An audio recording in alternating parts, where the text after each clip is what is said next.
So we don't have a fixed theme when we send out our call for abstracts. We just assemble what topics we've received and group them together.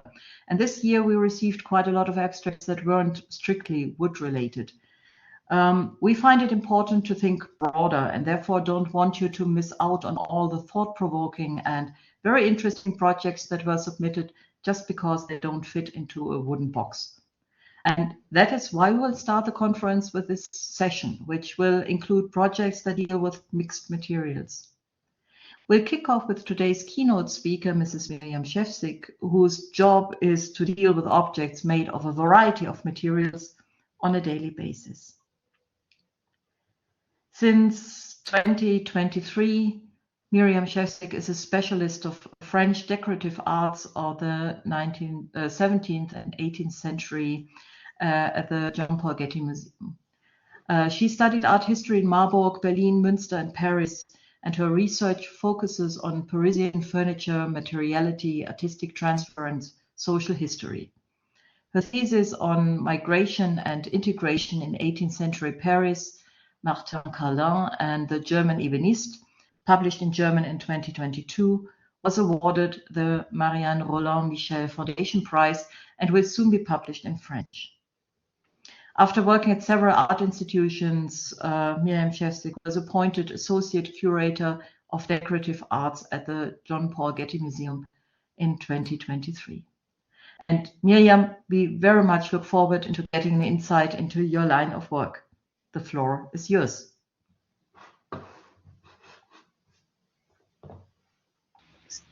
Thank you, Angelica. I'm very glad to be here today with you and see the next generation of conservators, and looking forward to work with you one day, perhaps.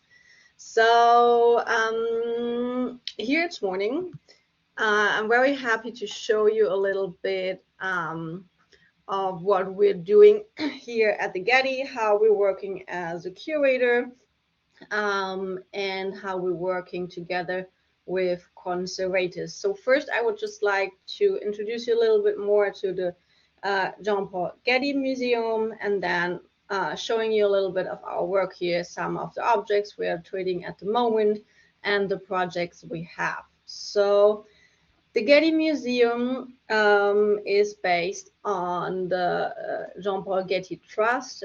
Jean-Paul Getty was an oil industrialist who set up a trust in 1953, and then opened his house in Malibu in Los Angeles as a museum with his personal collection.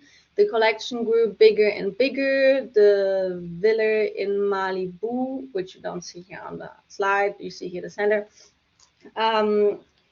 grew bigger, and so the collection did not fit anymore in the house in Malibu. And in the 90s, the museum direction decided to build what is today the Getty Center that you can see here.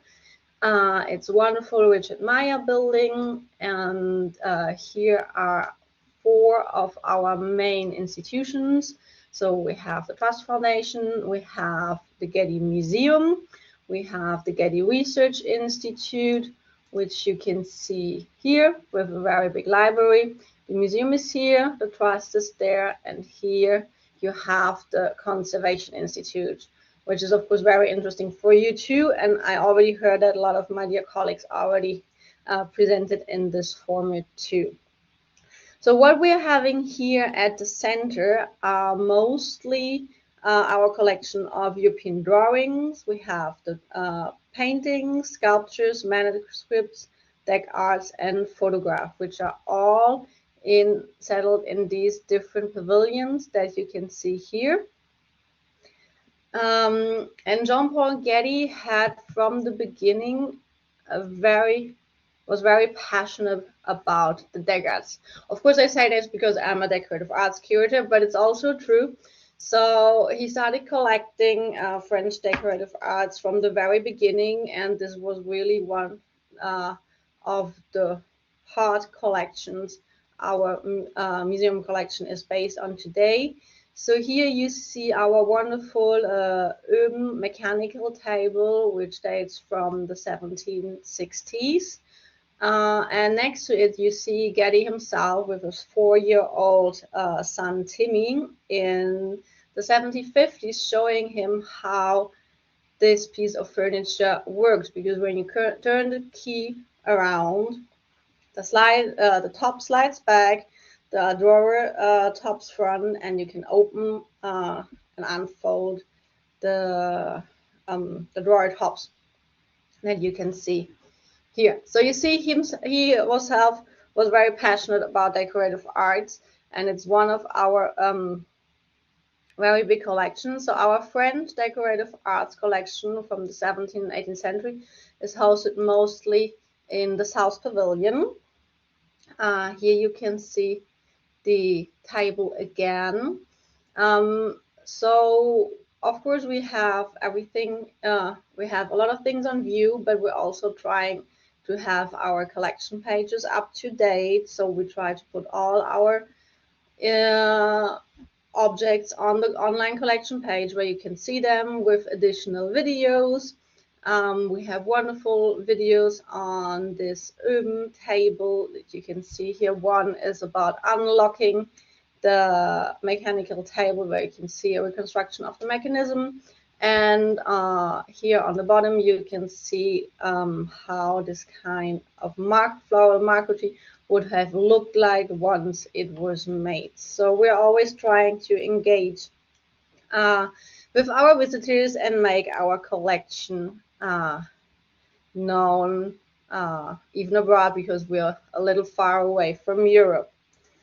So here at the Getty, of course, in our decades collection, we have a variety of materials. We have glass, we have porcelain, we have all kinds of different ceramics, we have bronze objects, we have silver, we have lacquer, we have wood, we have also textiles. I think these are the main pieces of objects, materials that we have here.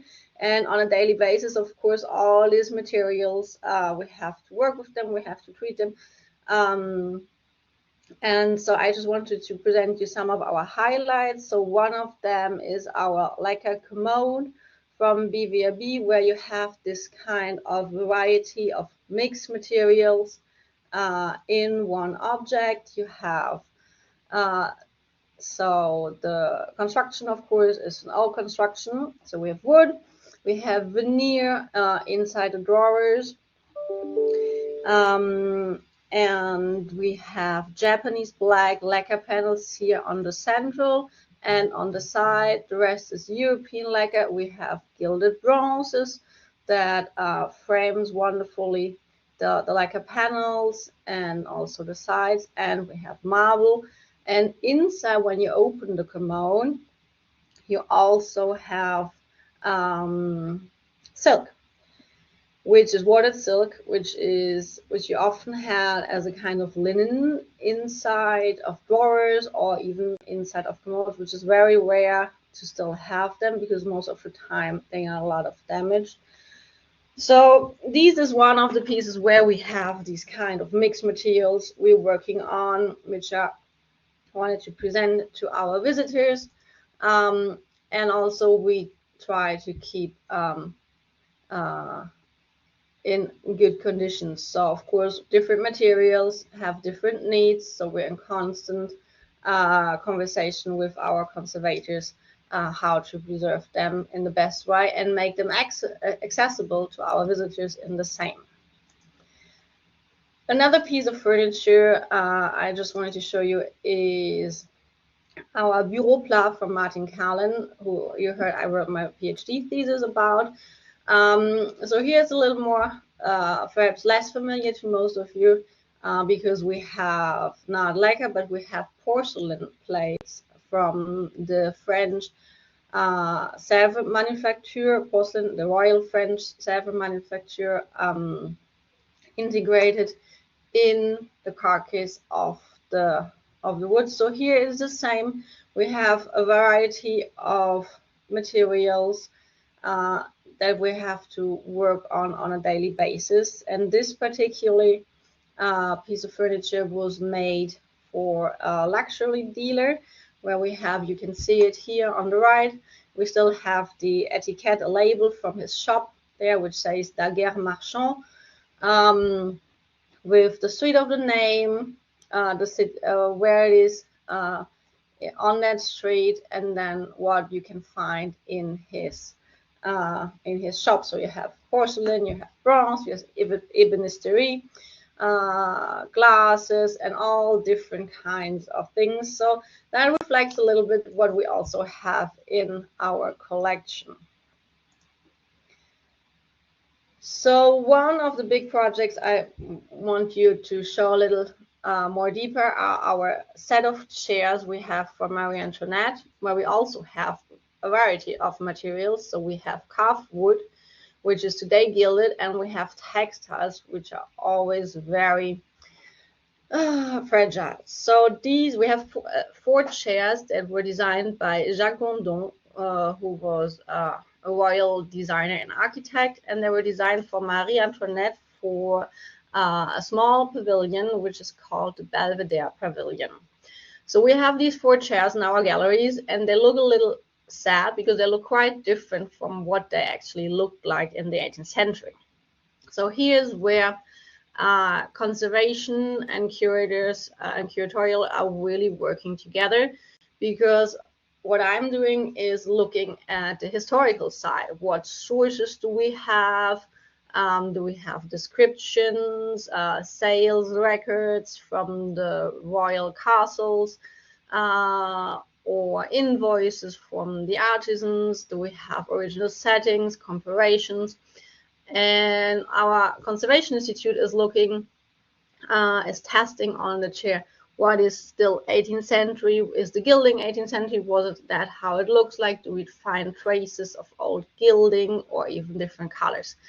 So here we found out that from the sources, this chair looked very different because it was actually painted in white, and the carved decorations were gilded, and the textile were painted silk.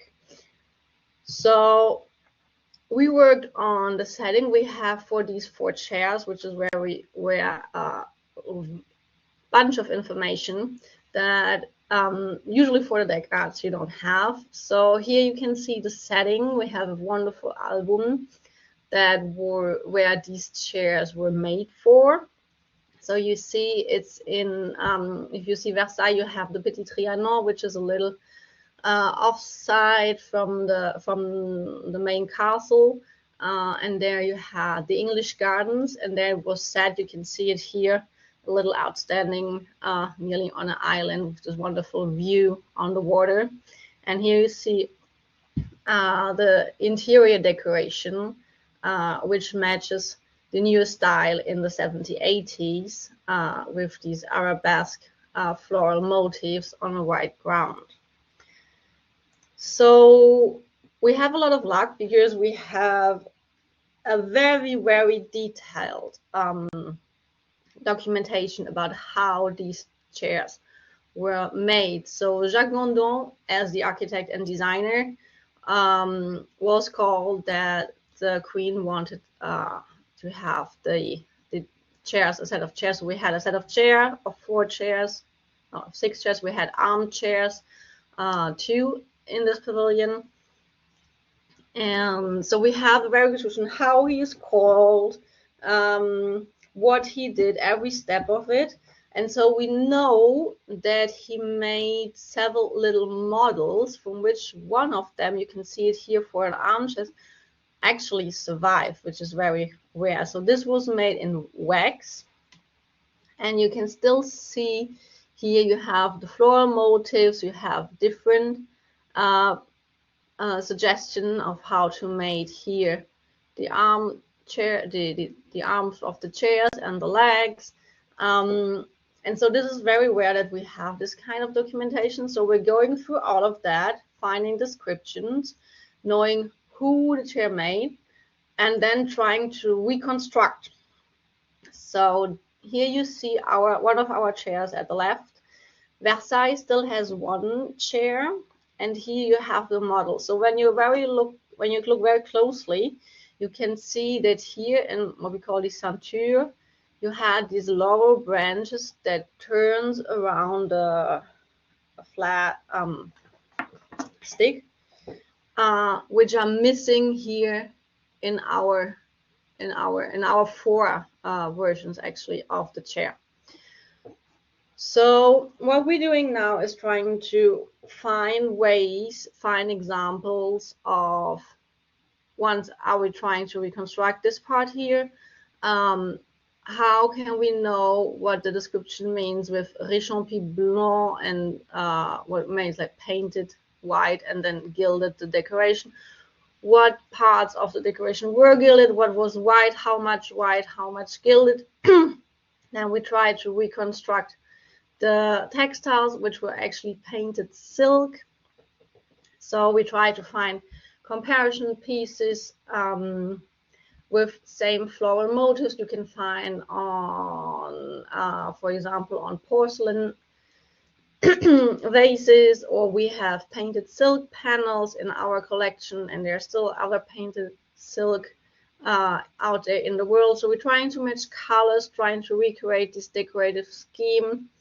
So this is one of the examples where we're working very, very closely, conservation and curatorial, and we really need both sides to get to a very good result to recreate the original state of these four really outstanding objects.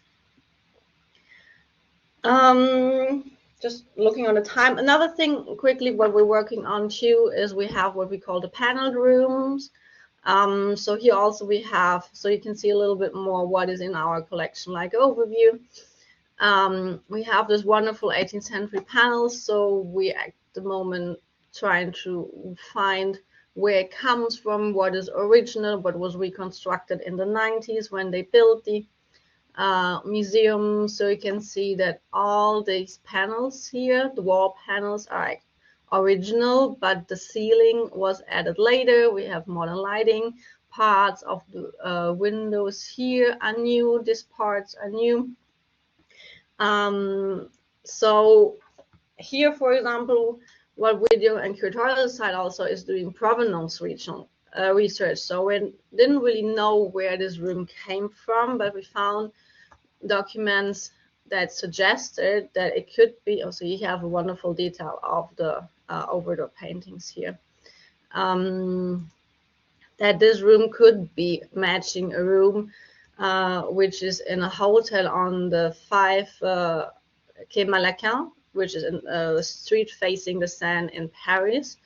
So what we did, that was right before COVID, we did a scan of the room there, and then we did a scan here now after on our room, and we're trying to match to see if these panels could match this room, if there have been modification made. When you see them right next to each other in here too, you can see that our room is slightly bigger than the room there at the moment. So we're trying to look, okay, here it's a little larger, but there you have modern heating built inside. Here on the sides they're smaller, which can be due to modern isolation. So what we're doing here is also the same. We're going back to the archives, we're looking at the materials, so trying to reconstruct the history of this room. So here you, for example, you have the sales contract. So in the mid 18th century, this, where we call it here the Rococo room because it has wonderful Rococo decoration. So we have the sales contracts from the house, which is really in the mid 18th century, 1751, and we're trying to find descriptions, any traces of the owners, to work on the objects, getting the most information we can to recreate an actual setting, and also find different display opportunities. So as I mentioned, collection display is also something where conservation and curatorial are working hand in hand together. So here at the Getty, for the moment, we're the Getty Center, as I mentioned, was opened in 1907. And since that, so it was open like this, and since that, if you're coming today, it is still the same settings. So it's like over 25 years now that nobody has touched on the display on the permanent collection. So this is what we're working at the moment to see how we can redesign these galleries. And so there are all kinds of discussions between curatorial and conservations, like do we putting here for the moment all of our pieces you see except the BVB double desk in the middle on the floor and not on platforms. Are they protected enough? How can we lit them in a better light, set them in a better place, tell different stories around the collection? And this is one of the ongoing cooperation we're having here too. So you have different possibilities here. This is one of our room I wanted to show you too. So where the old setting tries to recreate what we call a vignette. So this is actually a bed, which we're here with the architectural frame. We're suggesting an alcove niche where it was put in. You have the commode with two armchairs, the mirror, which is surrounded by two wall lights. Same here on the alcove, and this piece of furniture was actually standing close to a bed. So you see the old display, or the display we have now, is trying to recreate a little setting of that time. And so at the moment we are in discussion about how we could present our objects in the best way and make it more accessible for the visitors here. So that's from me, just some insights of how we work here at the Getty and how we're conservation and curatorial are working together. So you see we're working very close hand in hand. Thank you, Miriam, for this interesting keynote and giving us a little insight into the Getty Museum. I hope you stay with us because I think there will be quite some questions, but we wait with those until our Q&A session. So please stay with us. And we come to our first student presentation, which is by Diana Francisca Gonzalez Marques. I hope I pronounced it right. She's from the Polytechnic Institute of Tomar and attends the curricular internship of the master course in conservation and restoration in Tomar at the Conservation and Restoration Laboratory. Her co-author is Fernando dos Santos Atunes, adjunct professor and integrated researcher of the Arts Technology Restoration and Arts Enhancement and the Center at the IPT. He specializes in the conservation and restoration of furniture, altar pieces, wooden structures, and artifacts. And Diana will tell us more about 20th century pedal car in wood, plywood board, metals, and a really mixed media object. And she will tell us about its study, conservation, and restoration. And welcome, Diana. The floor is yours. Good afternoon. Today I'm here to present the work I have developed so far with Professor Fernando Santos Antunes at the Polytechnic Institute Wood Conservation Lab. This project is a part of the curricular internship of the Master Degree in Conservation and Restoration. It is titled A Pedal Car from the 20th Century Made of Wood, Plywood and Metal, Examination, Conservation and Restoration.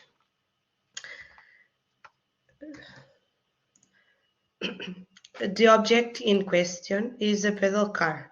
It was made by a private individual from Lisbon in 1938. Here at the packaging site before intervention and at the Institute during the photographic documentation of the state of conservation. This is an object of great importance to the family who wasn't. In this image, we can see the owner using the over 70 years ago.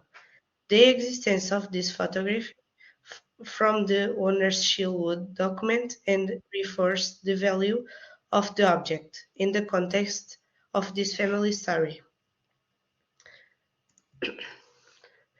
Pedal cars have been fascinating for children and adults alike for many years.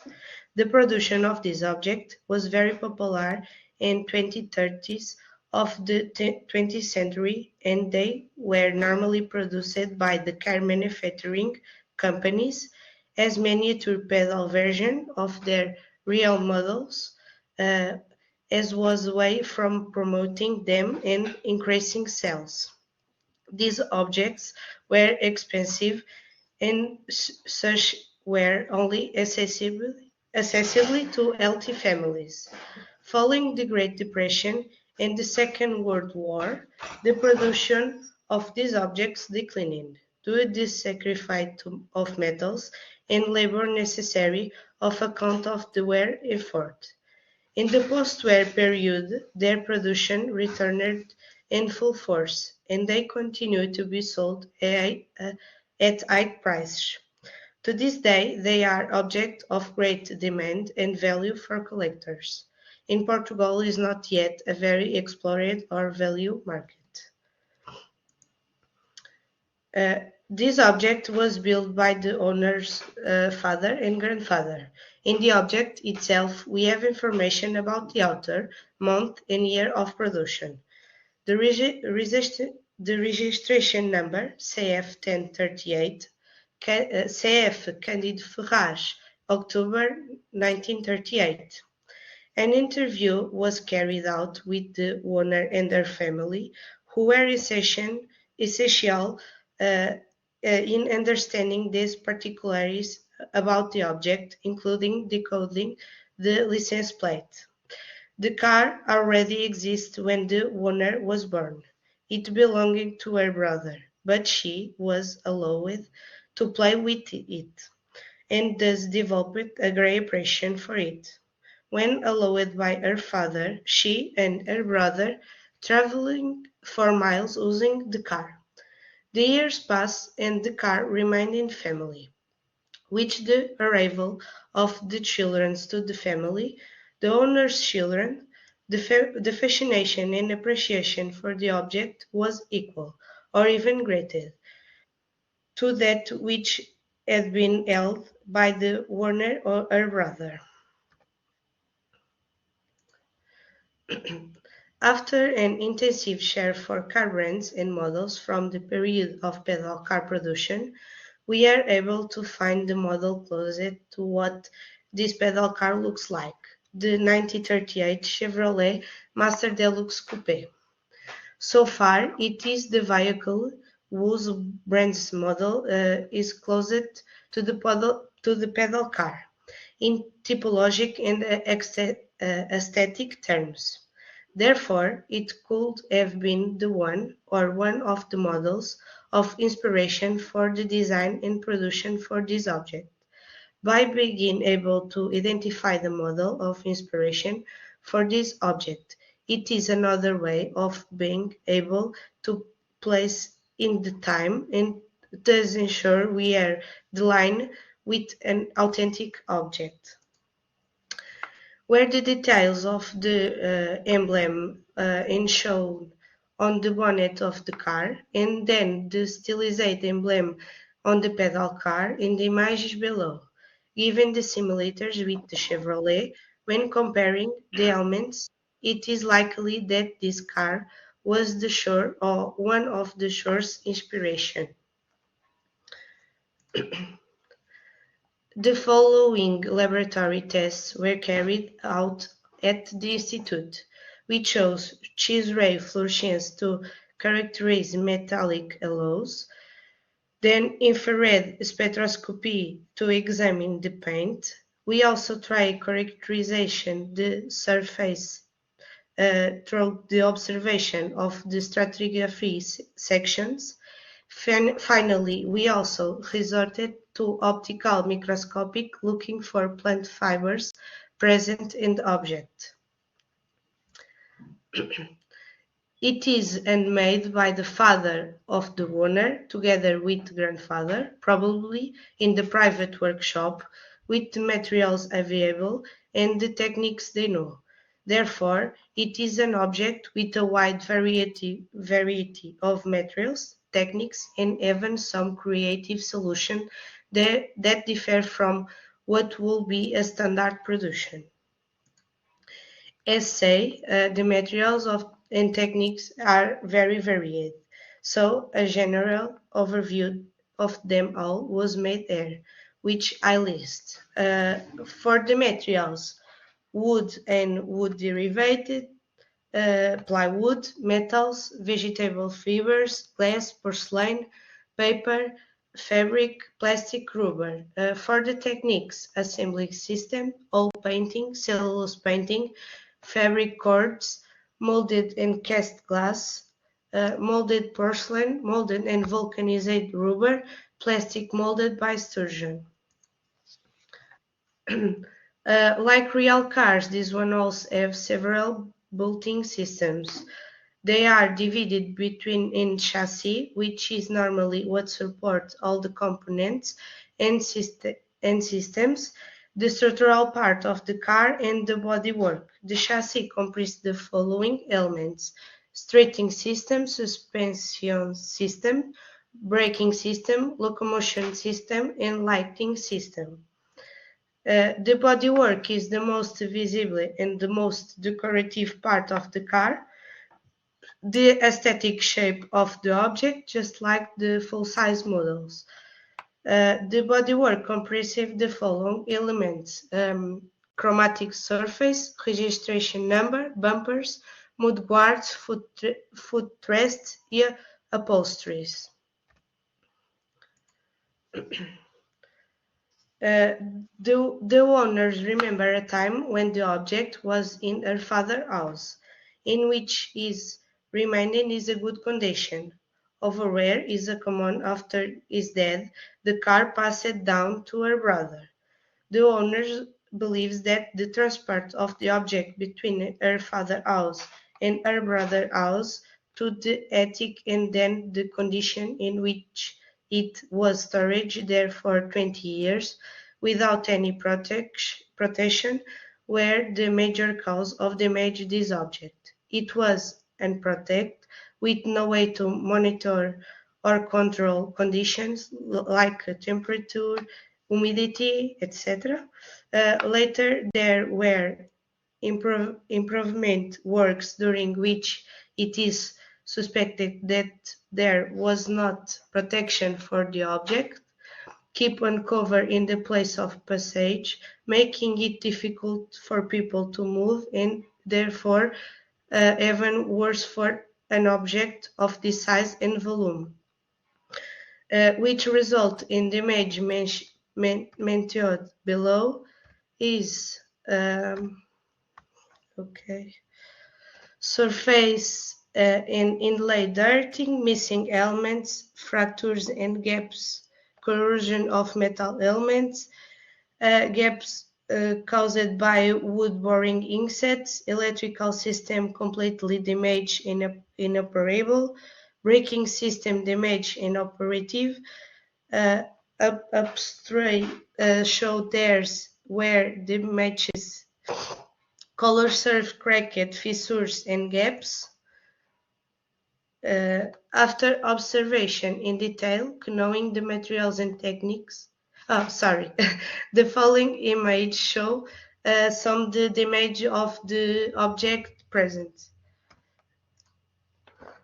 After observation in detail, knowing the materials and techniques and the damage to the object, a methodologic proposal was designed and formulated for the conservation and adequate restoration of the object.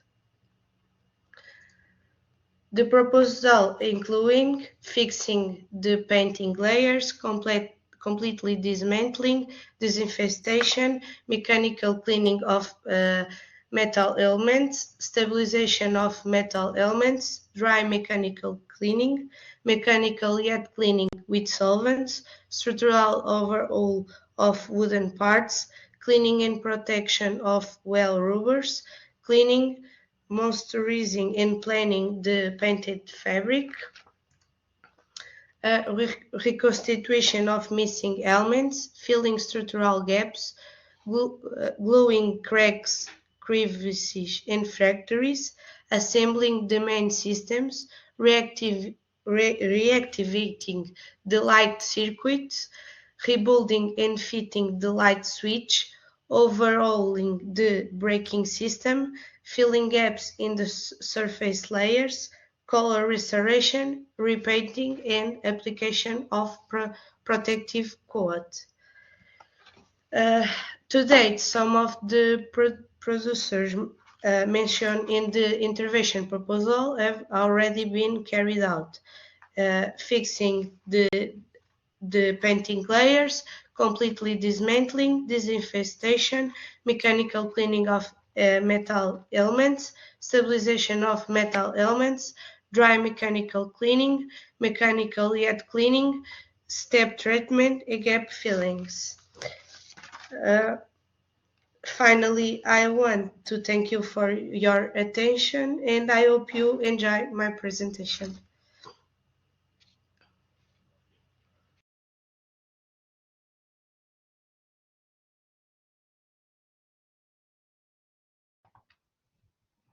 Thank you very much for your contribution, Diana. Unfortunately, I'm not able to share my video at the moment. Oh, there it is. Okay, please, all of you, post your questions in the chat for our Q&A session later. But before we come to that, we'll give Gianina Wolf the floor. She is in her first master semester in Potsdam. Just wait for the slide. No, Gianina spent 6 months at the Museum for Applied Art in Vienna, and she primarily focused on restoring 2 marquetry panels by David Röntgen. Quite impressive work, actually. She came in contact with the Academy of Fine Arts in Vienna, which sparked an interest in ethnological objects and influenced the focus of her bachelor thesis. And Gianina's talk deals with an object that was made in East Asia, but is part of the Western museum culture for quite a while now. It is the model of a meeting house, Lum, from Simbang in Papua New Guinea, and deals with the inventory, technological examination, and considerations for a storage concept. And Gianina, the audience is yours.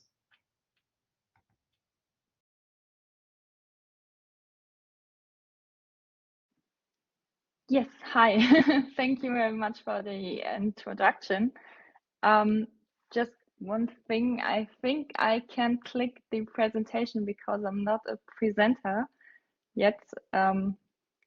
So I think I'm not able to move the slides.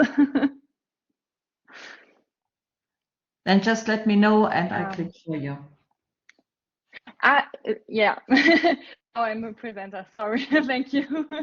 Oh, I can move them. Okay, good. Yeah. Thank you. Yeah, as you have already heard, my name is Gianina, and today I would like to present the topic of my bachelor thesis. And what you can already see here is the object of my study, and this is the former state of the object. And when I first saw it in this condition in the depot of the Ethnologisches Museum, or in English, Ethnological Museum, in Berlin, I couldn't get it out of my head. And what may not be immediately obvious is that, as you've already heard, it's a house model. In fact, it's a model of a meeting house, a so-called LAM, from Papua New Guinea. And to introduce you to the topic of my study, I would like to explain my approach. I started by researching the object and the subject of the model houses, as well as materials that are typically used in wood restoration. The results were quite disappointing, to be honest. but I did manage to find an article that named and even illustrated the object. You can see one of these drawings made by Persh here. And the literature on these topics is often historical and much is repeated and quoted over and over again, which was quite tricky for some of the topics. I then set the goal of documenting the object in its condition as the foundation for developing a conservation and restoration concept. Additionally, I wanted to provide a technological analysis of the object. And finally, I wanted to address the storage of the object in its current state, which I'll explain in a moment. Now, I'd like to invite you to join me on my journey through this work and to share what I've discovered. I'll give a short introduction to the object and some comparable objects and explain my preparations. And as the study covered a lot of different topics, and the presentation should, of course, remain short, I'm going to focus on the following: the construction, the materials, and a storage concept, as these 3 points are closely related. As I mentioned it before, the object is a house model of a loom. The model dates back to 91 and it originally came from Simbang, which was located in a region called Yabim in what is now Papua New Guinea. In its original state, it measured approximately 56 by 50 by 26 centimeters. I used other models from the Ethnologisches Museum and other institutions as references. Through my study, I found a total of 13 comparable models of residential and meeting houses from the area or from surrounding regions. My intention was to get a better understanding of the construction and the materials. I'll come back to how well that worked out.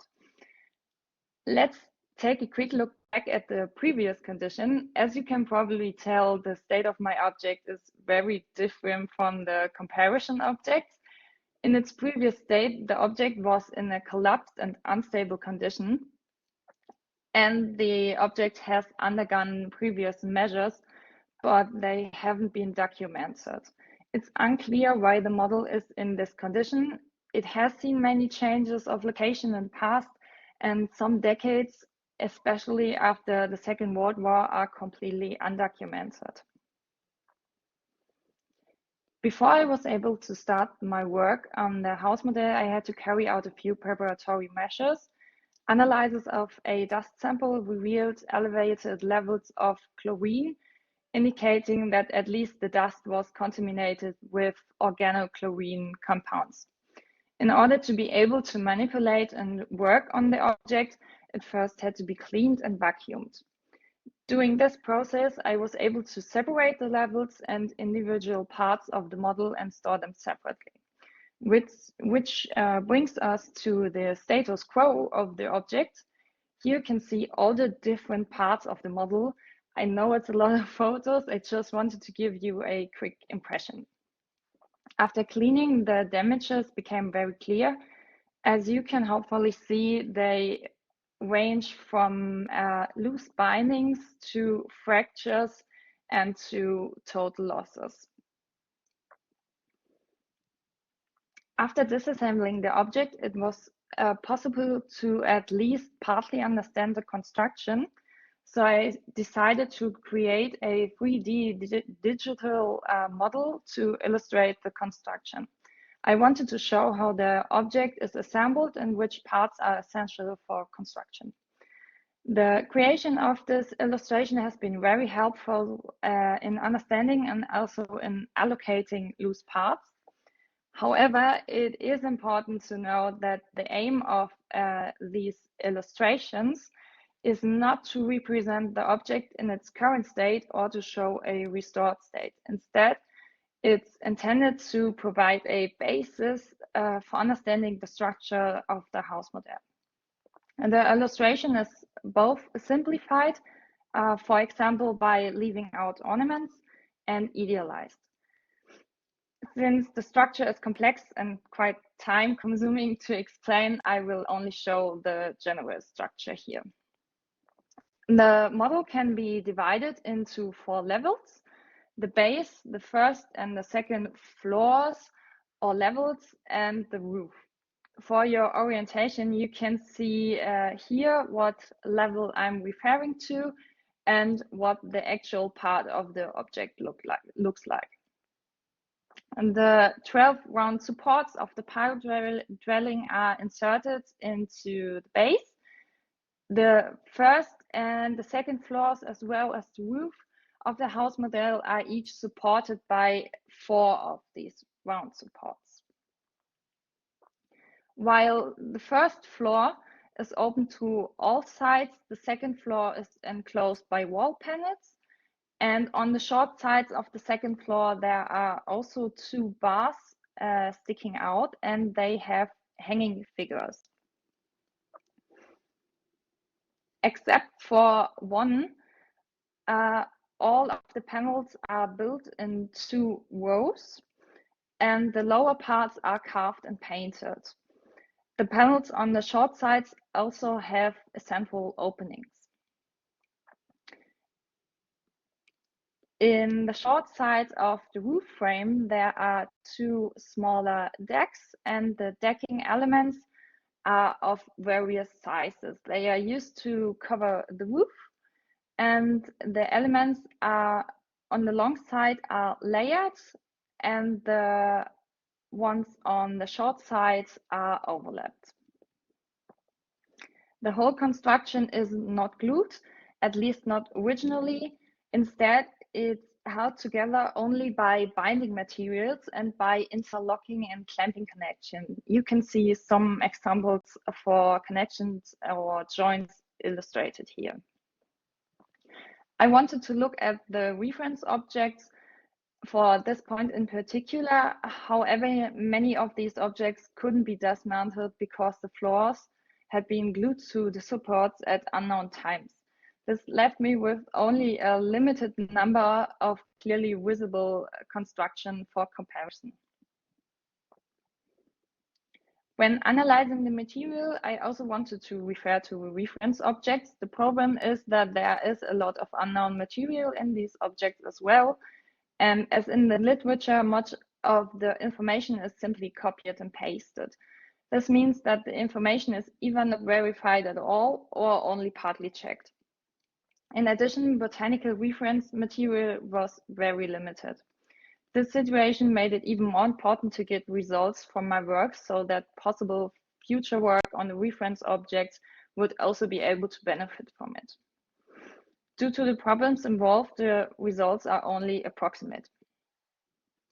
Starting with the material of the roof elements, I hope you can see from the photos that there are overlapping leaf pieces. These are from monocotyledons,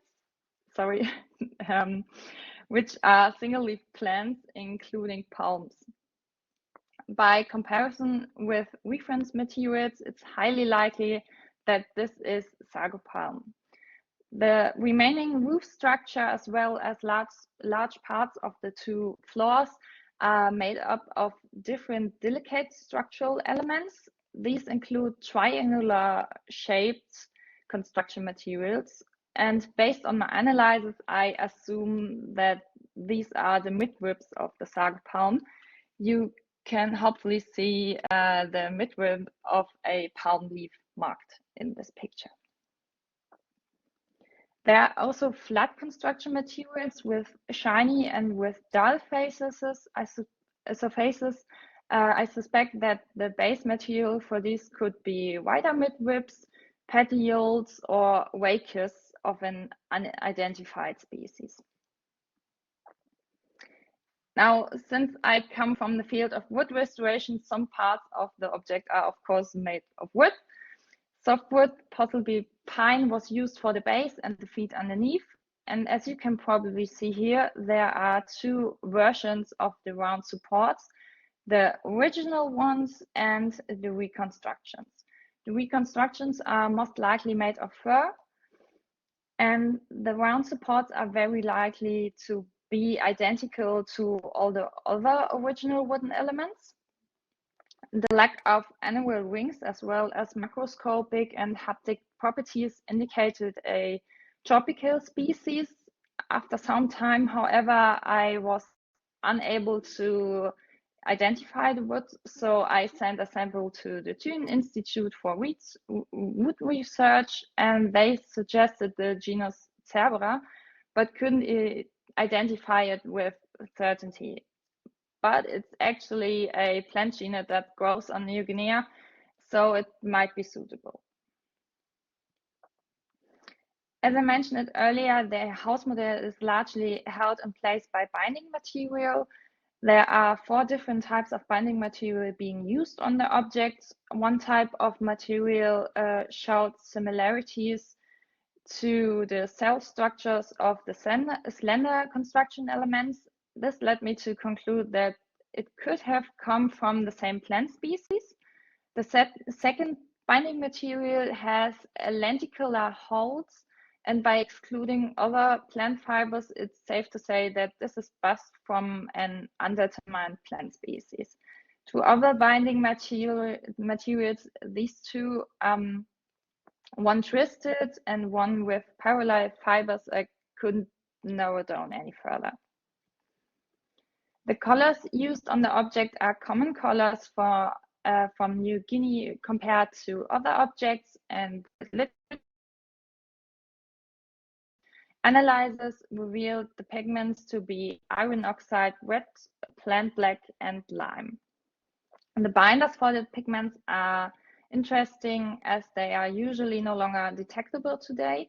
As in most cases, the pigments were only very weakly bound to begin with.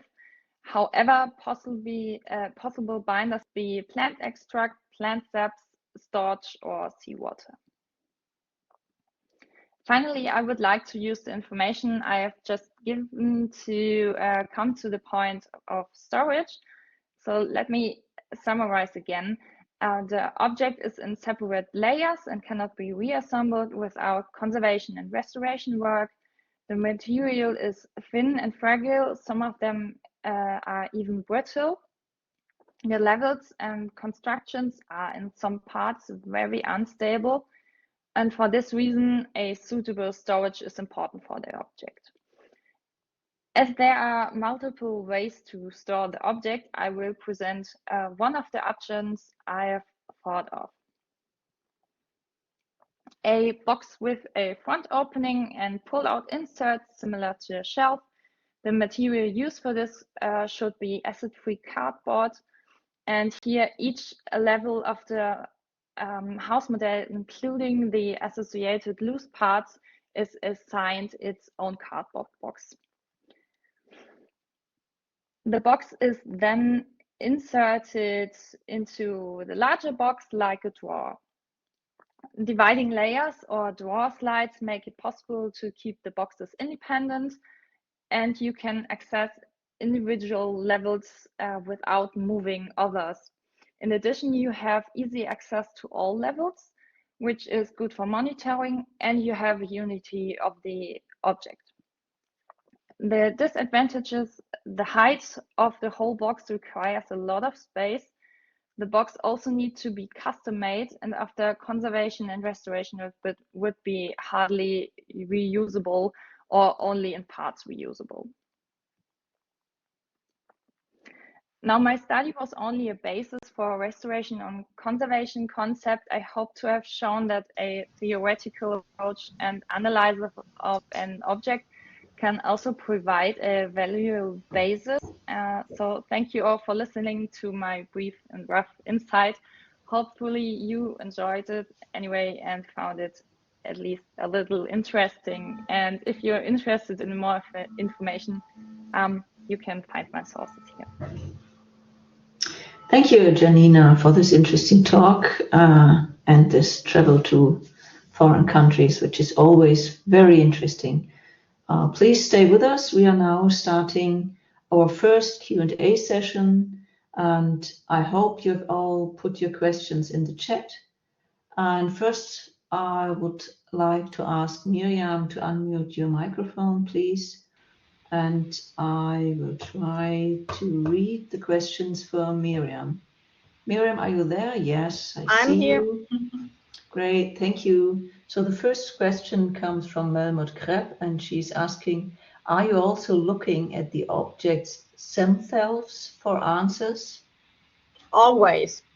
That is actually usually the first thing we do, especially I came last summer to this collection, so the best thing to get to know a collection is to go in the rooms, to go also in storage, and to have a look at the objects, to open them up. So what we installed here for the last 8 months was once in a week I would go with Arlen, who's our museum conservator, to the galleries, and we open up every piece of furniture, every piece of object we have, turn it upside down, and throw both of our knowledge together to get a better sense of these objects and to look what needs to be done in terms of conservation project, or how we can better show these pieces in the future display. So yes, we're always going and starting from the object.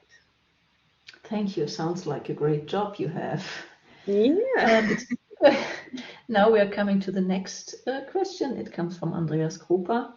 And first he says, Miriam, thank you for your presentation.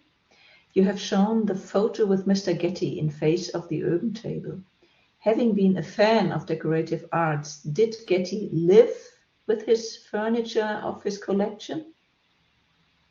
Yes, he did. So he had several houses all over the United States, and one of his houses was in Malibu, where today the Villa Museum is, where we have our antique collection from Greece and Rome. And so he first had them in his house and lived with them, and then built an annex where some of the pieces were like shown more in a museum setting. But yes, he really lived with them. He manipulated them, he worked with them, and even then after the trust was set up and the museum was opened, he still had a collection, and that collection, once he died, came to us. So yeah, he was really living with them, he was manipulating them, and he was very proud of them. Wow, fascinating, great. And the last question is coming from Angelica. Miriam, thank you so much for your talk. Have you ever come across any forgery? Yes. Not only one, I think this is very something we have to demystify a little bit. This is totally normal, that especially when you inherit a collection, that pieces are not what you think they are, and that is why it is important to always continually work on them. But we also had the case where, which is interesting, I think, too, where for a long time we still have it, luckily, a Renaissance cabinet from France from 1580, which long time with Mr. Getty bought it, and he was advised not to do so because it was in very good condition, and everybody was convinced it was a 19th century forgery. And 10 years ago, when the curators here were talking about, oh, perhaps if we never shown it's a fortune, perhaps we should deaccession it. Alan did a fascinating restoration project, analyzing the wood, and it actually turned out that it is 16th century French, one of a very important piece from one of the most important cabinet makers, Hugues Simbang, from that time, who was working in Dijon. So we also have nice surprises. Great, thank you. Now, Angelica, are you going on? Yes, yeah.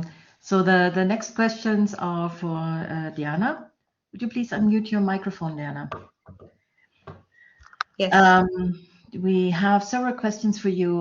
One's from Velmut Krepp. Hi Diana, great object.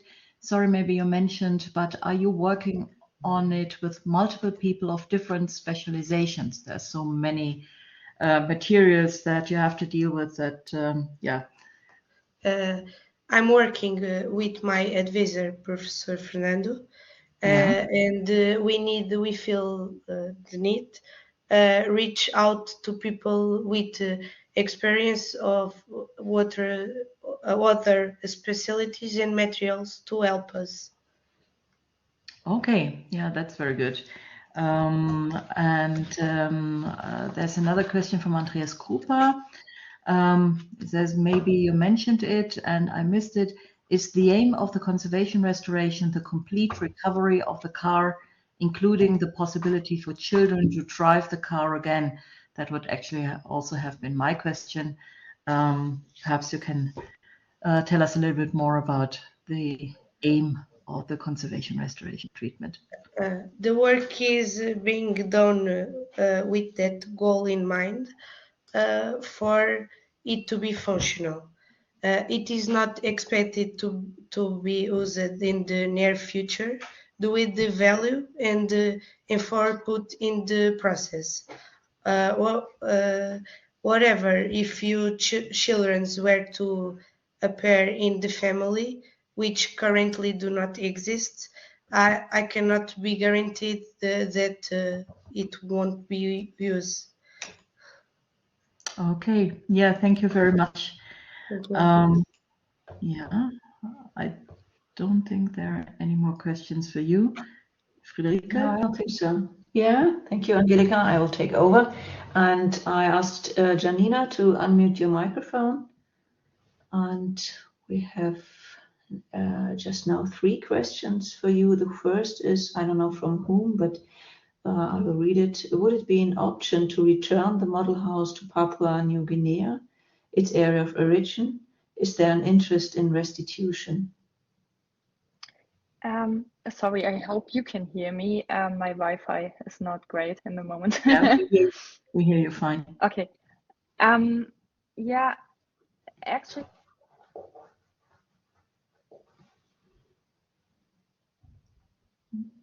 At the moment, no, we don't hear you. Maybe you turn off your camera.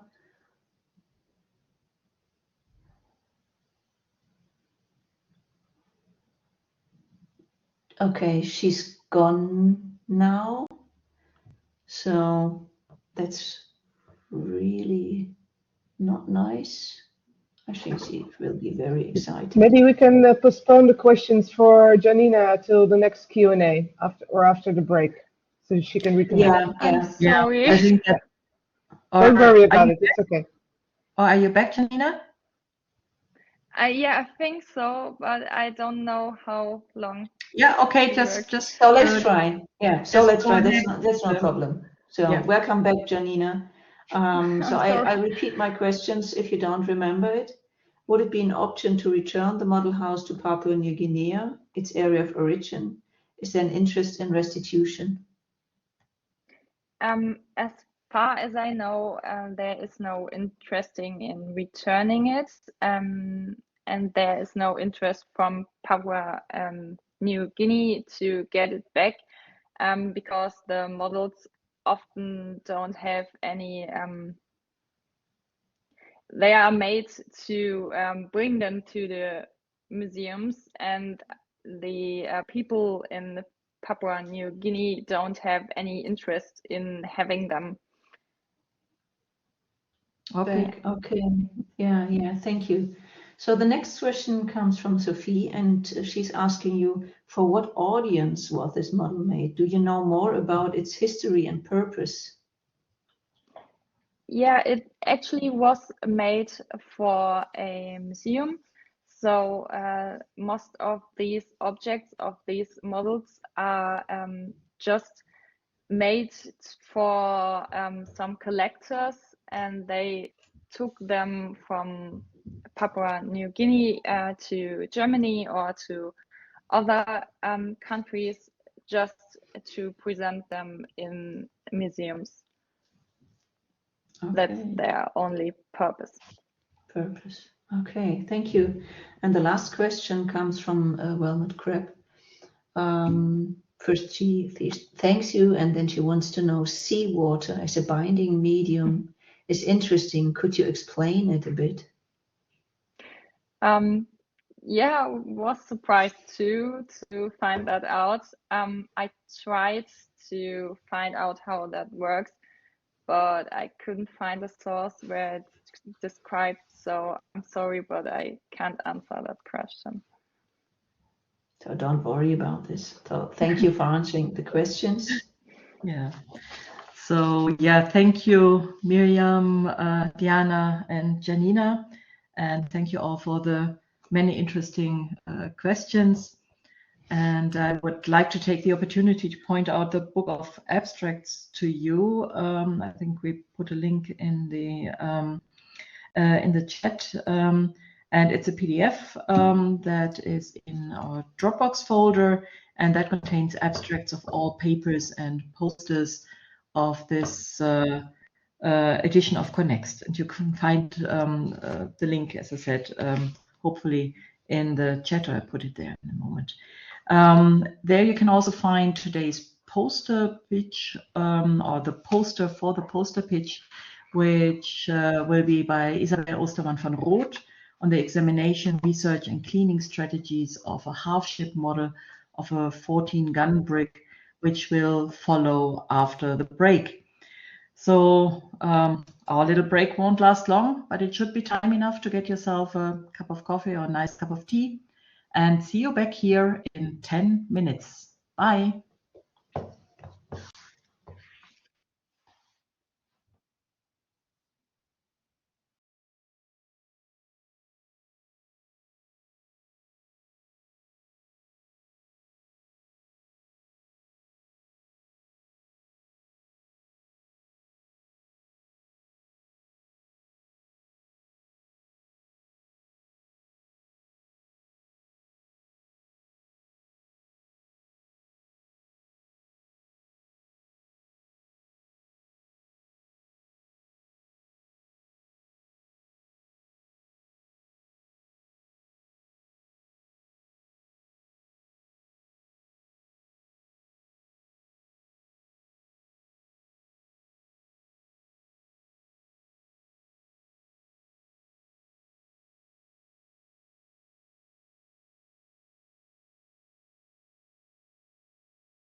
For those interested in the poster, you can download it if you press the download icon on the screen while it's showing right now. So if you have the black screen where the presentation shows, on the top right, there's this box with an arrow in it, the normal download icon. If you press that, you can now download the poster of Isabel.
So welcome back, everyone. I hope you had a lovely little break over there, and we will go on after our short break with a little poster pitch by Isabel Ostermann von Roth. She's a student at the University of Applied Sciences in Hildesheim, and she will present the examination, research, and cleaning strategies of a half-ship model of a 14-gun Brig. Isabel Ostermann von Roth, who is a trained carpenter, is in her 8th semester of the Bachelor Conservation and Restoration of Furniture, Wooden Objects and Material Combinations program in Hildesheim. She pursued a second specialization in document books and graphics during her bachelor studies, and for her internship semester, she spent 6 months in the furniture restoration workshop at the Rijksmuseum, Amsterdam. You can see the poster on the Dropbox using the link in the chat. Isabel will give a short poster pitch on the subject. So, Isabel, the floor is yours. Hello, everybody. I will present the examination, research, and cleaning strategies of the half-ship model of a 14-gun Brig. Because of the short time, I will just present the examination of the backboard of that object. So the half-ship model, which I will present, is from the Rijksmuseum, where I have done my internship. It's a 1:30 scale of the starboard side, and it's mounted on a backboard. It's dated in between of 1780 to 1820. It's made of wood, polychrome paint, and translucent coatings. So the question about the backboards were what is beneath the black surface in the area of the oval. I will come after to it. Is it an original label there? If there is an original label, should it be exposed? And how many revision phases has the object been carried out? So during the examination, I took off the scale bar, which was nailed in this area here. And you can see in the middle picture, there is an oval elevating of the surface. And then we decided to do an X-ray about that area to see what is underneath.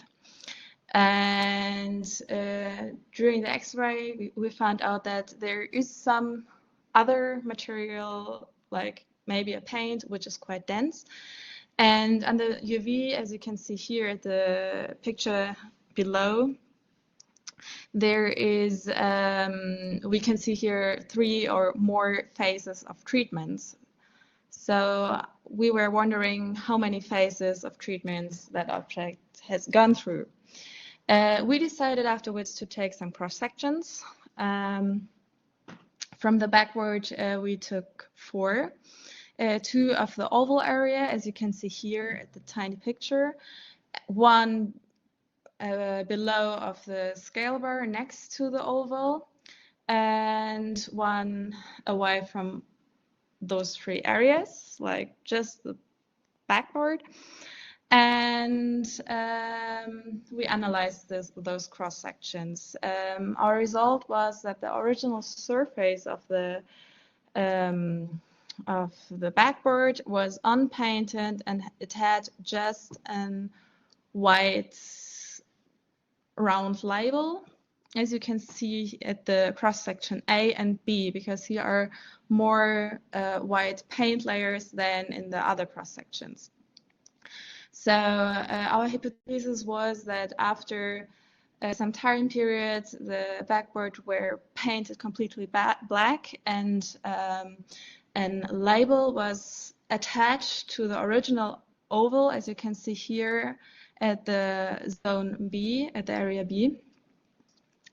and the whole surface was covered afterwards with an translucent orange fluorescing coating, as you can see here at the letter C.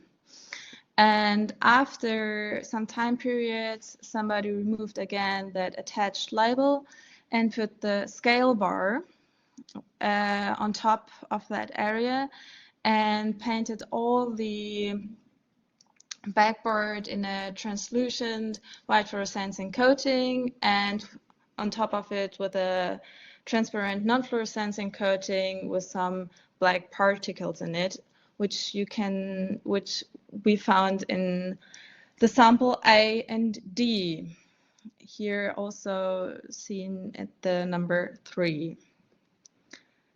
So the conclusion of our research was that the backboard had gone through maybe 3 or 4 different revision phases, and we are still not sure if the original label is still there and it's still intact. So before exposing it, we were recommending to do a macro XRF at that area to analyze if different materials could be below the black paint, to see if it really is something below that area. Yeah, that's actually all, and thank you for your attention.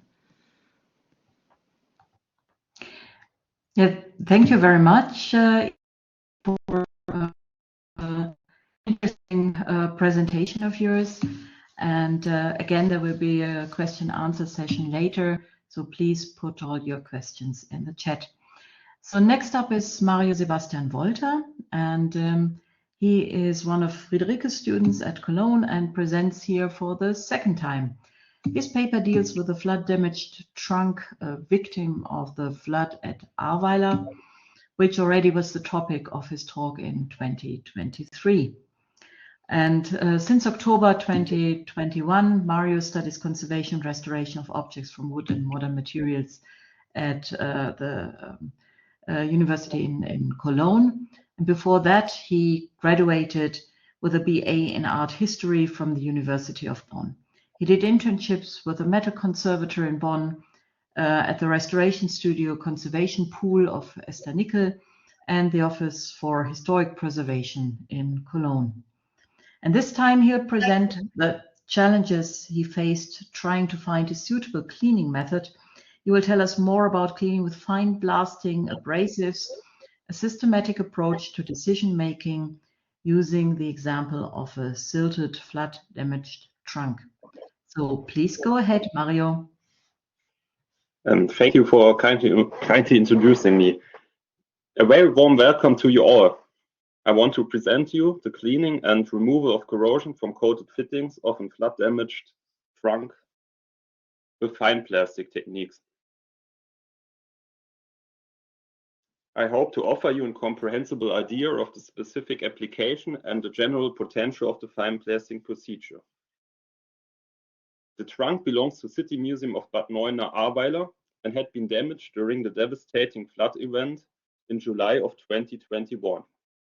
It's made of fir and oak wood, probably in the 18th century, has coated leather and iron fittings on the outside and paper which glued to the wood and linen on the inside. Each of the different materials that are indivisible attached to another have suffered characteristic damage which requires specific measures. The predominant part of the damage is shrinkage and deterioration of leather, wood and paper, detached and loosened components, corrosion, and still a significant amount of adhering dirt. Oops, sorry. On the picture you can see the condition in which I received the object at the beginning of my studies in October 2021. As some of you maybe remember, I presented at last ConNext and self-optimized cleaning technique of removing silted sludge from loose paper fragments, which belongs to the inner front side of the corpus. After replanting, the cleaned and consolidated fragments and wet cleaning the exposed wooden surface, I had to find a method for cleaning the rest of the paper surface, which have another quality of adhering dirt on that mechanical cleaning fails.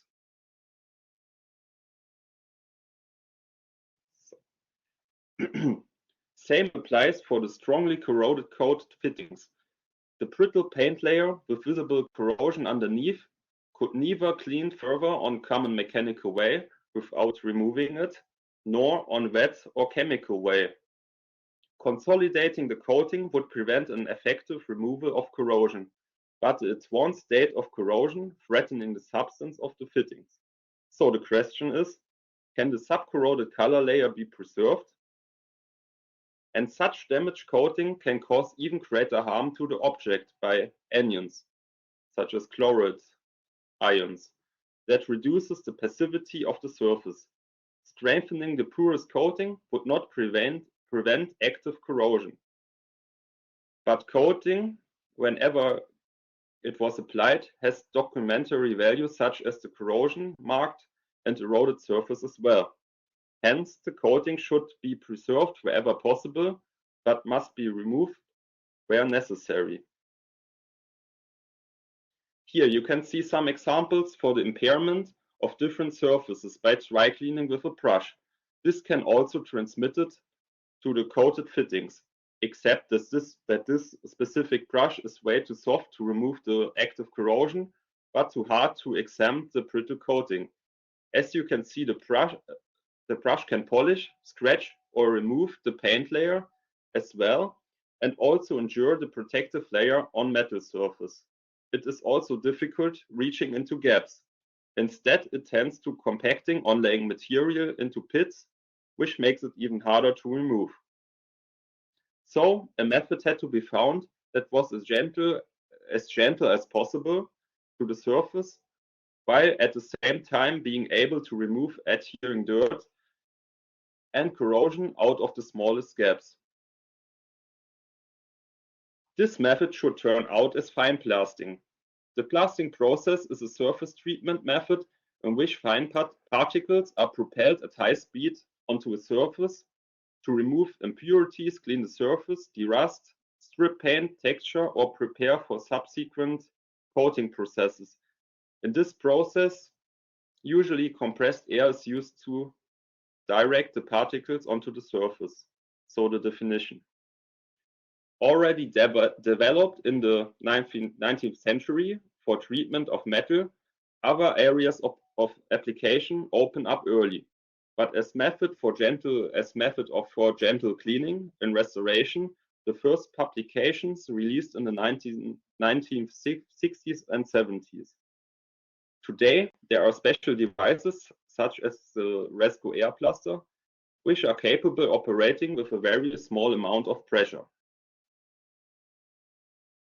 There are hundreds of potential particles suitable for fine blasting, depending only by the size of the media. Nearly every solid particles under 250 micrometers could be used potentially. All that particles can basically be divided in three kinds of media: fibrous media like cellulose fibers, angular forms like walnut shells, and round ones like glass beads. Fibers can have a natural origin, such as cotton and hemp, regenerated like viscose or synthetic as acetate and its derivatives. They vary in size and surface, but all have in common that they are capable of removing loose dirt, usually without affected surface underneath. At least no damage could be noted in trial cleanings on different surfaces. Conveniently, there are commercial products like abrasives, which are available in different sizes. However, even with maximal amount of pressure, it is too soft to handle the corrosions on the fittings. Another kind of particles are angular blasting abrasives, such as aluminum oxide, crushed glass grit, walnut shells, and microcrystalline cellulose. Depending on the blasting parameters and the materials, they used to penetrate and grind the surface, which could have an overall mattifying effect, but also capable of removing layers of adhering substances very efficient.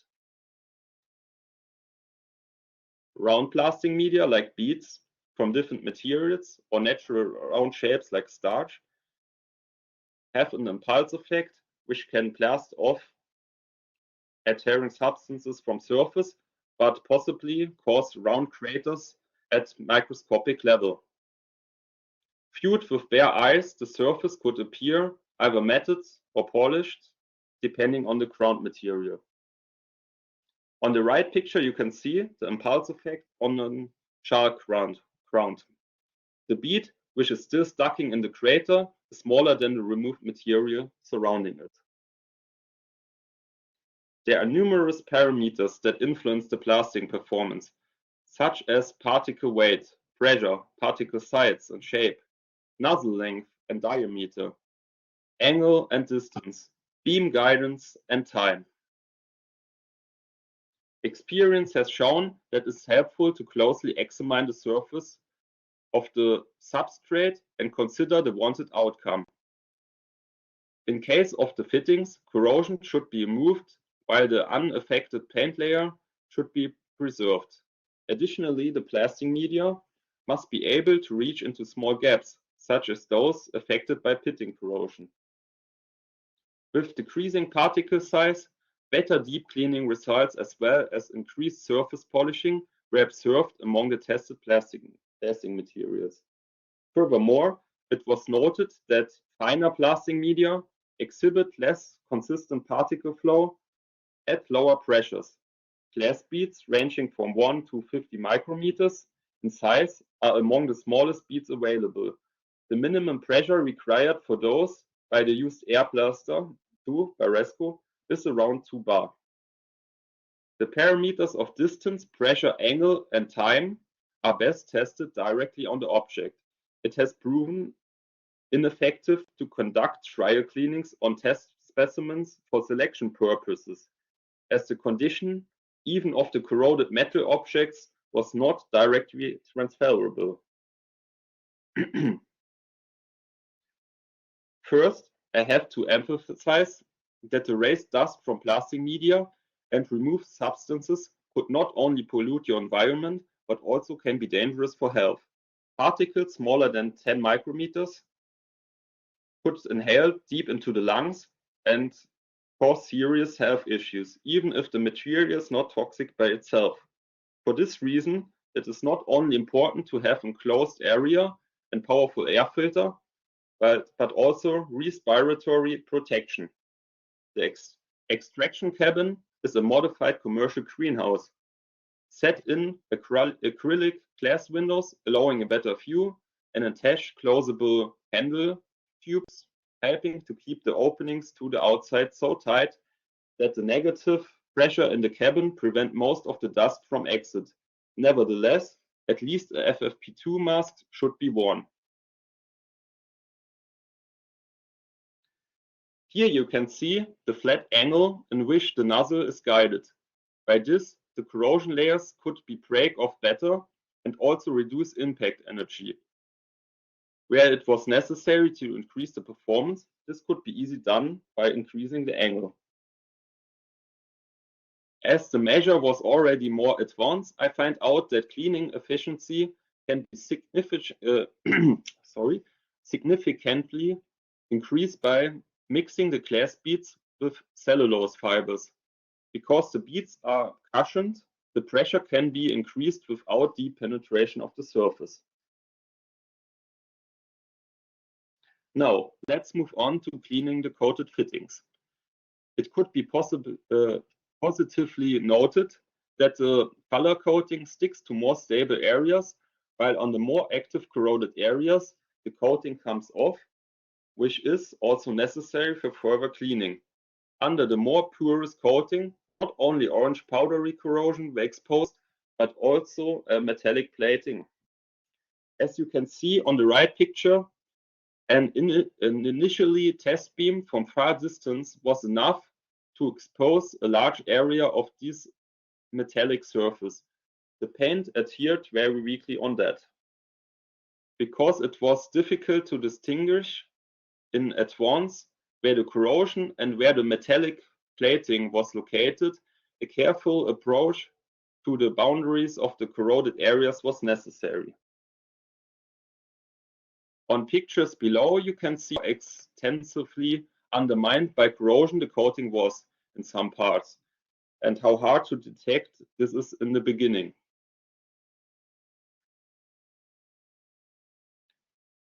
The investigation of the metallic plating has revealed that it's made of out of tin. Plating with molten tin have long tradition as measurement preventing iron from corrosion. On the example on the left, you can see how much of the tin surface could how the tin surface could influence the total appearance of an object. That is not only a surprising discovery, but is also very important for the understanding of the object, why it should be left visible. Remarkably, the tin plating is mostly preserved around the nail heads. Therefore, it is to be assumed that the loss is rather caused by wear and tear or in preparation for the coating than through corrosion. But how could be detected which state of corrosion is stable enough to preserve? Next to the physical condition, powdery brittleness, the color can indicate how active the corrosion probably is. Respectively, how much is the risk that it becomes active again? Red and orange hematite or loose iron oxide should be removed, while the darker brownish layer could be stable enough. The aim is to leave the black and gray magnetite intact because it forms a protective layer for the iron against further corrosion. Adding volatile petrol or chalcol, which does not dissolve the coating but darken the corrosion for a short period of time, helps to detect remaining hematite by its deep red or ochre appearance. Another possibility, not only for differentiate hematite, less active corrosion layers, or magnetite, but also remaining dirt and coating, is the usage of ultraviolet light. This picture is edited to accentuate the differences.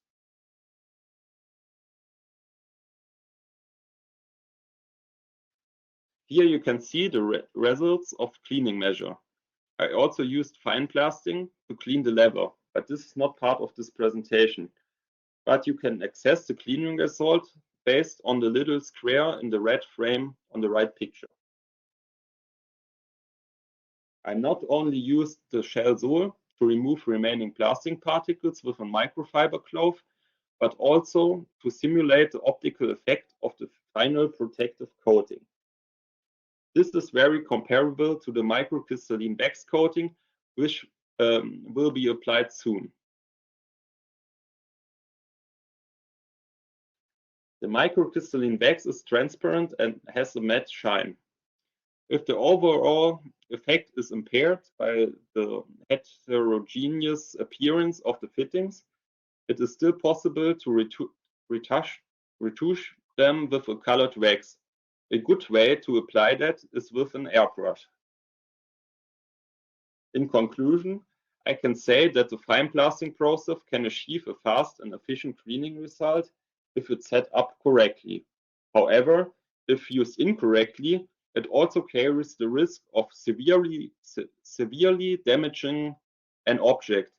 It takes a lot of preparation and care to find the right parameters, which means that the time saved is not the decisive advantage for every conceivable application. Much more, and I hope to be able to emphasize this with the example of my object, it can be used where other cleaning methods are unsuitable. Thank you for listening. Thank you, Mario, for this interesting talk, giving some information about your cleaning process. And just to inform all the others, Mario is just in the middle of writing his bachelor thesis, so it's really great that you found the time to present your results here. So thank you, Mario. And questions for Mario, please put them in the chat. We are waiting for some questions, and still we are waiting. We are going to the next talk. Julia dos Santos from the Polytechnic of Tomar. And Julia has a degree both in museology from Rio de Janeiro and in conservation and restoration from Tomar. Sorry. She's currently attending the internship program of the master course at the IBT, specializing in furniture, developing the study and treatment of wooden carved Indo-Portuguese bed. Her co-author is Fernando Atunes, whom we already know as co-author on Diana's presentation before the break. And Juliana's topic today is the musealization of the typographic workshop of the Polytechnic Institute of Tomar and the conservation of the wooden typographic furniture. So Julia, the audience is yours. So, hello everyone, and my name is Juliana Santos, and I'm going to present the conservation restoration of wooden cabinets and wooden typefaces from the typographic workshop of the Polytechnic Institute of Tomar.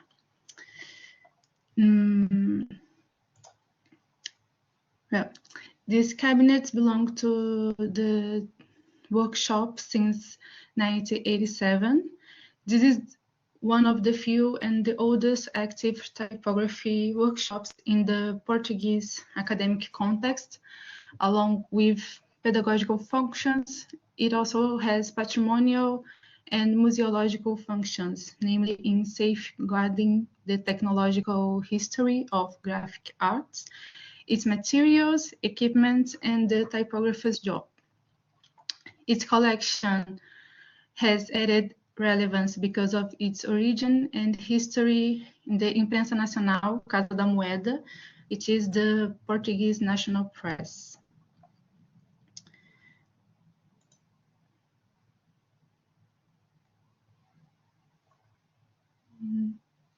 So these are the treated cabinets. They both belong to a group of at least 45 similar cabinets.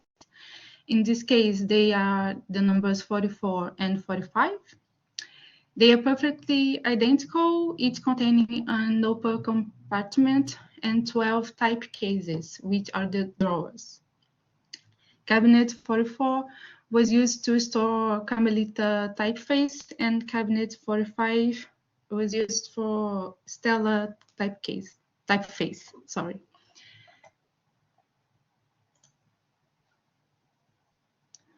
In general, the objects were in good condition, and we identified damage resulting from continuous use, misuse, and poor preservation conditions. This damage was mainly a result of its pedagogical functions, since they were used during classes. We aim to enhance the readability of the objects without erasing all traces of use over time through cleaning, stabilization, and protection.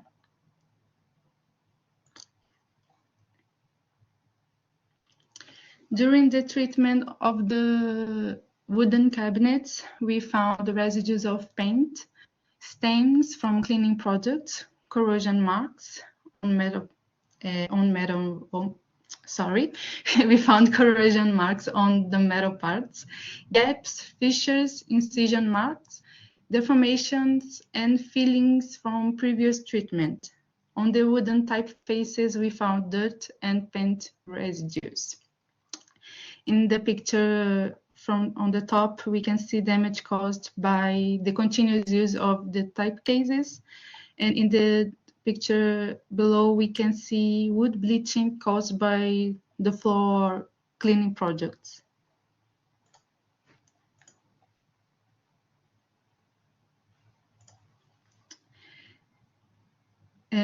So moving from the left to the right, we can observe paint residues on the right side of the type cases, but they were also present on the other side beneath them and as well as on the cover.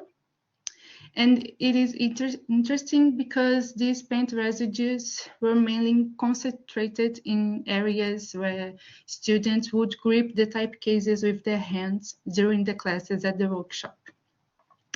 In the second image, we can see fillings from previous treatments, indicating that at some point the cabinets may have had some kind of central element, such as a knob or an identification plaque.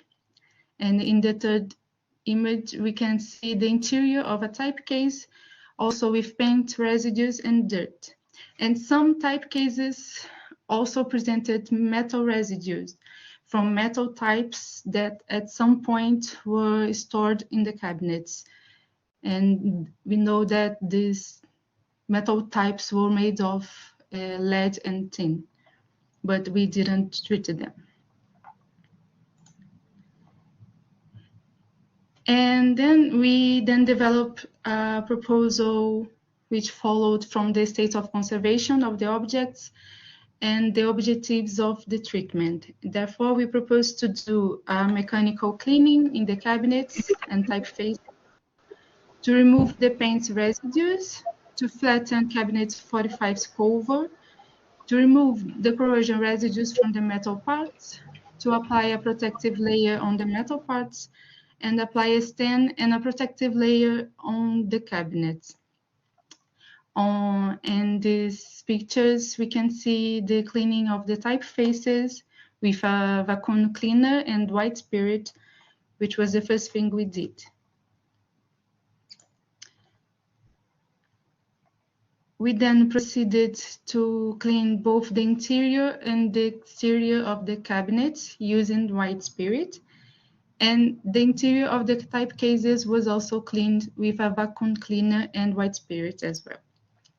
On the cover, we use a bamboo pick to help remove the paint residues in the incision marks. As you can see, the removal of the paint residues on the type cases was very difficult, but this wasn't a problem since our intention was not to remove it completely, since they originated from a typical activity in a typographic workshop, and we didn't want to erase all traces of use.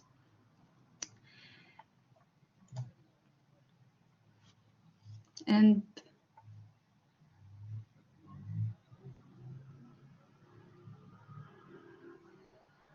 so next, we removed the cover of cabinet 45, moistened its surface, and placed some weights on the top to flatten it. And we left it like this for an entire day. And then we removed the weights and stored the cover separately in order to proceed with the treatment of the screws and hinges. For the treatment of the metal parts, we removed the corrosion residues from the metal using a drill with an abrasive grinding wheel, and then submerged them in an anti-corrosive product for 2 minutes. In this case, we used Renaissance metal decorroder. After this procedure, we cleaned the metal parts with alcohol and dried them. Then we applied an antioxidant varnish, and finally we replaced the cover back in place. When we were about to apply the stain on the cabinet 44, we noticed a slit opening on the left side, probably caused by the temperature fluctuations during the month of July of last year. This slit was fixed with a polyvinyl acetate adhesive and with wooden weights and clamps, as you can see. On the following day, we removed the clamps and filled the slits with bitumen, like this image shows.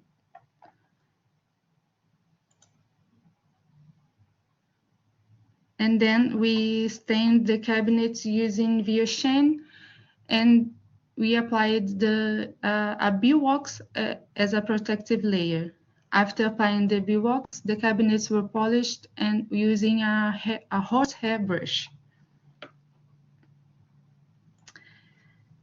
And this is the final result of the treatment. This is the cabinet 44, and in the third photo we can see the treatment of the slit.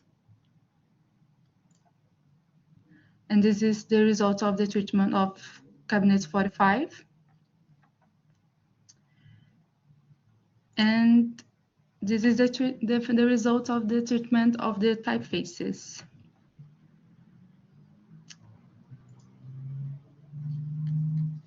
And this is it. Thank you for listening.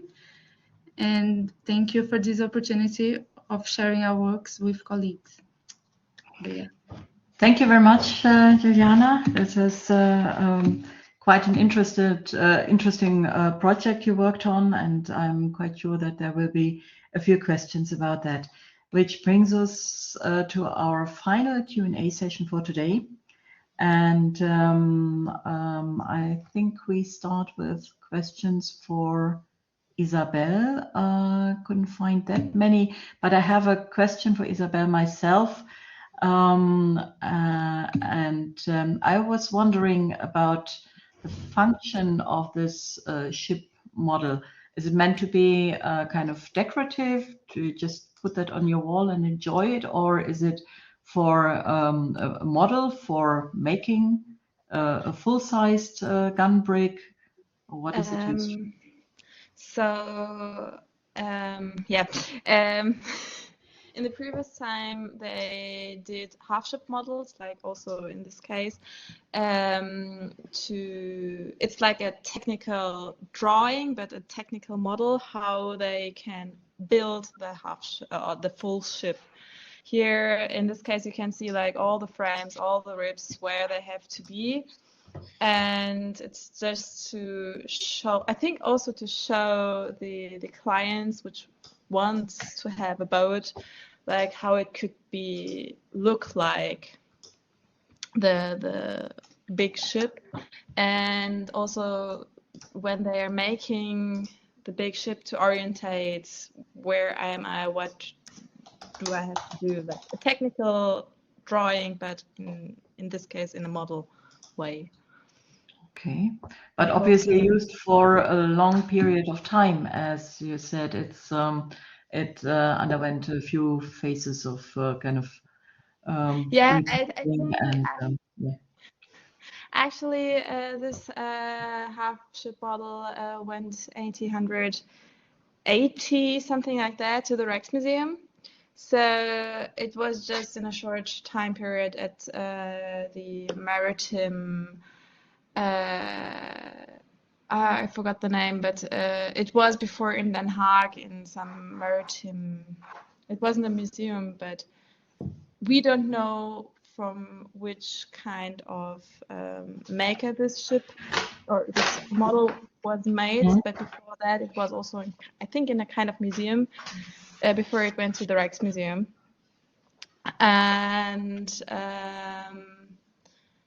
but this type of models have been used as a tiny scale technique model for a big ship. Okay. Yeah, thank you very much. Yeah, thank you, Isabel. And there are also some questions for Mario. So Mario, can you please turn on your microphone? And the first question comes from Wilmut Kreb. Hi, Mario, interesting research.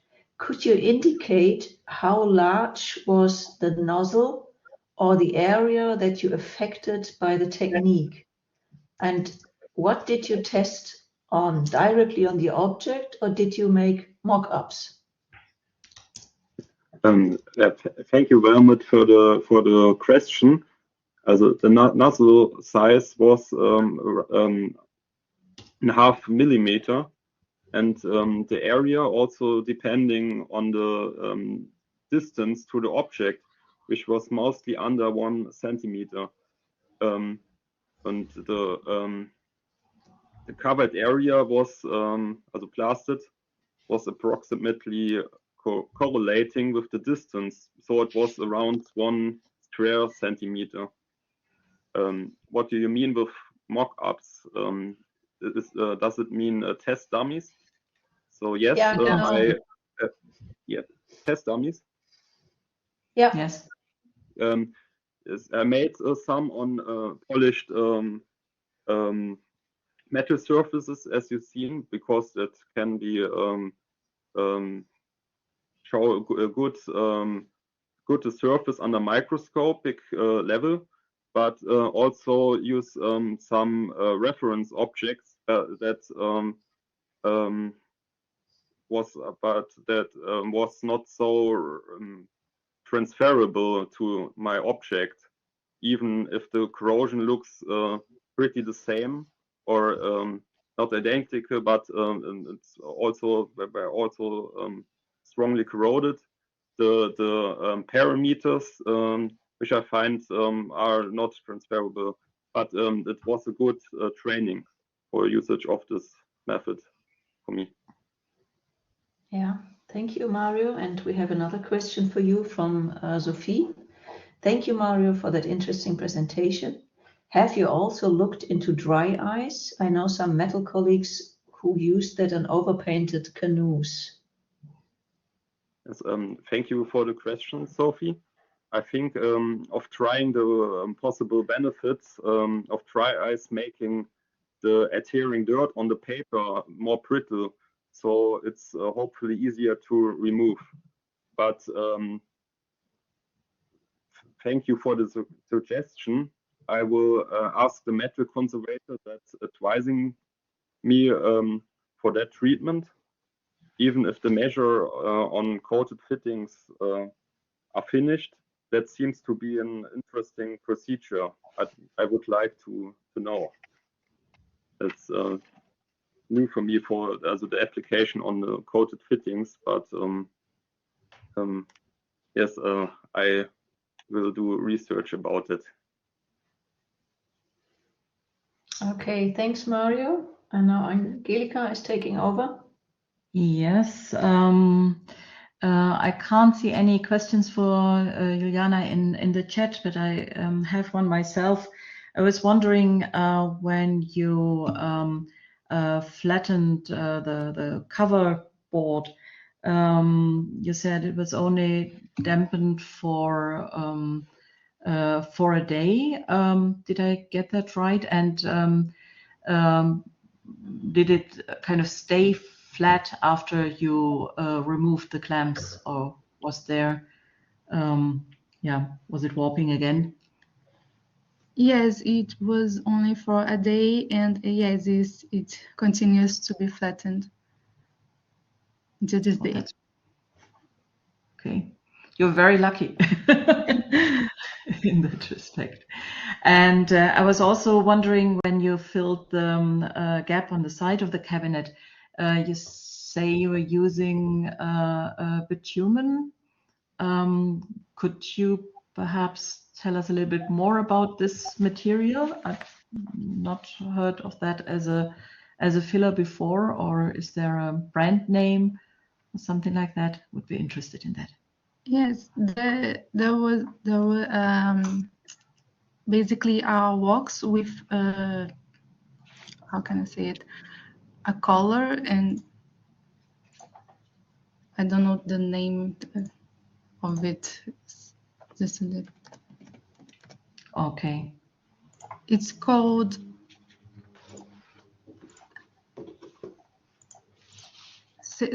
cera blanda. It's basically our wax with a color added. Ah, it's wax. Okay. Yeah. Okay. Yeah. Thank you very much. Yeah, I don't see any other questions. I think this brings us to the end of the first ConNext session. The first session. Yes, thank you, Angelika. And I would like to thank our keynote speaker, Miriam Schefzyk. And of course, a big thank for all speakers of today, Diana Marques, Gianina Wolf, Isabel Ostermann von Roth, Sebastian Wolter, and Juliana dos Santos. Angelica and me would like to thank our institutes and partners at ConNext. And last but not least, you, the audience, for making this event happen. We hope you had a good time and, of course, an interesting time. And the next ConNext session is all about cleaning, and with a keynote speaker of Dana Melka, and will be hosted by Shane Rivers and Henning Schulze. So see you all next Tuesday, same time, same place. Have a nice evening. Yes, have a nice evening. And I would also like to thank Sophie Glerum, who did all the kind of technical IT work in the background and made sure that all the slides were in place at the right time. And so without her, the session mightn't have run that smoothly. Okay, thank you all very much, and see you next Tuesday, and bye. Bye-bye.